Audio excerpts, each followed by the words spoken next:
Okay, now let's talk about the providers. So guys, these providers in PowerShell will provide some specialized access to the data stores. Like if you take the example for the file system, you can access the files using this PowerShell in the PowerShell.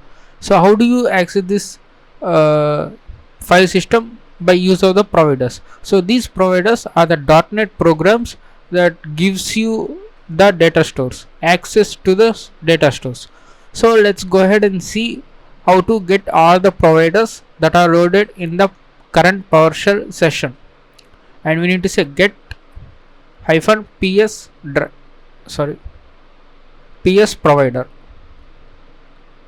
So this ps provider will provide some functionalities for your PowerShell session. And if you hit enter, you can see these are all the providers that are preloaded into this PowerShell session. You can see the registry areas, you can see the areas. So you have by default the PowerShell supports some areas like dir, ls, cd, etc. So these are the areas and environment variables and a file system. So if you go to file explorer, you can see c drive, d drive and f drive. Currently these are mounted in our device and drivers. You can see the file system and the drives here. So these data stores can also be called as the drives. You can see the file system contains 3 drives c, d, f, and the function contains function, variable contains variable. So these are all the different ps providers that are loaded by default when you open the PowerShell window. So how to access these drives? So first let's list all these drives. To do that, you need to say get ps drive. Sorry.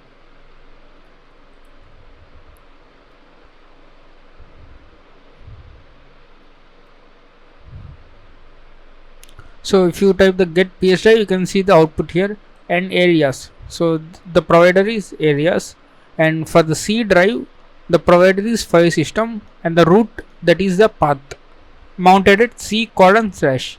As you guys can see, the size of my c drive is 352 GB and the user is only 80 GB, and the cert contains the certificates, and d drive contains some files which is 461 GB and environment variables, and f drive is dvd drive and remaining drives.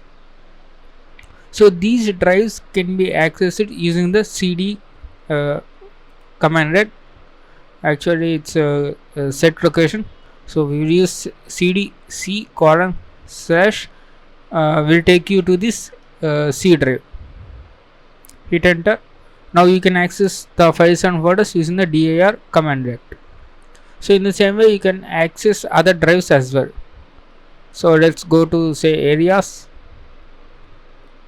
and one thing you need to do is you need to put the colon. So that's how you identify this as a drive. If I say dir, and you can see these are all the areas for my PowerShell session. You can see percentage for each object. You can loop over this and chdir and clc, cls, etc.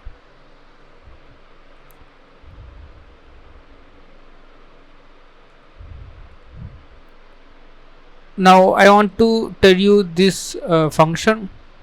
So these functions gets executed whenever we have called that, and you can also explore the registry. You can go to just cd into hk current user and local machine. So first let's go into this function. So let me type the dir and you will get the all the information. You can see the drives from a to z.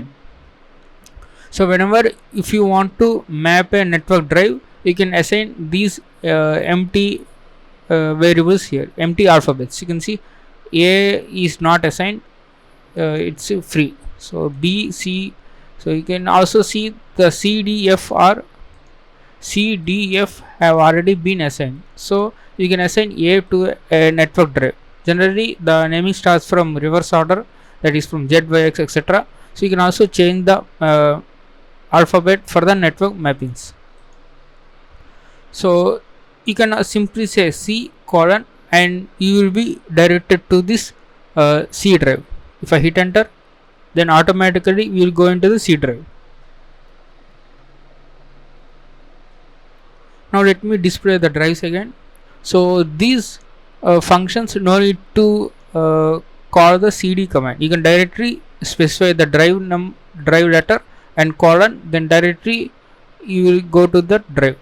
But let's take a look at other drives. Areas. So areas. So if you type normal areas, it will not be recognized as any commandlet or function, because it's a normal drive. And if you put areas colon in these functions, then you can access using this areas colon. You no need to type the cd. But however, we can use this cd to go into this areas. So that's one of the difference between the normal drives and the functions. So those can be accessed normally without any command, and that function behind that this alphabet will get executed. So we can also create this new drives, that is new ps drives. So you can say get command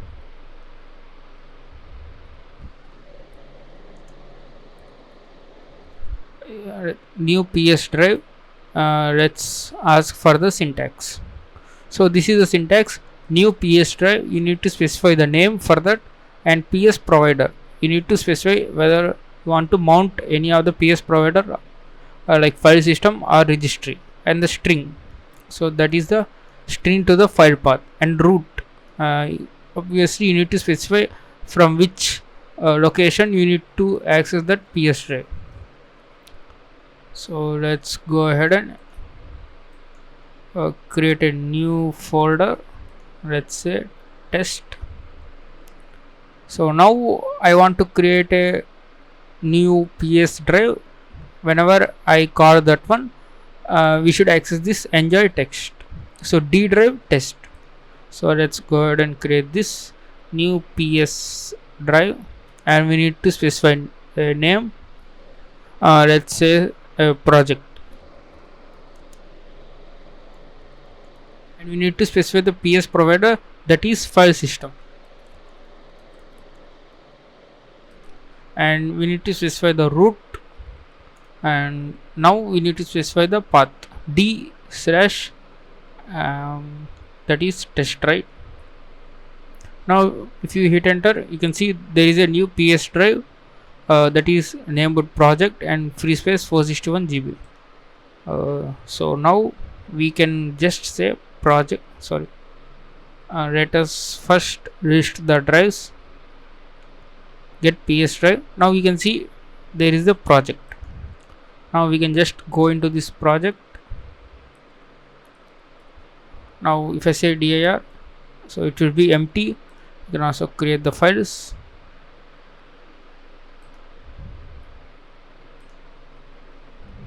So in this way you can automatically create the ps drives using the new ps drive command. So this is whenever you are working on some project only in the PowerShell, then you can create like this special ps drive and you can work on that. So this is like a shortcut, or you can also call it as a virtual ps drive.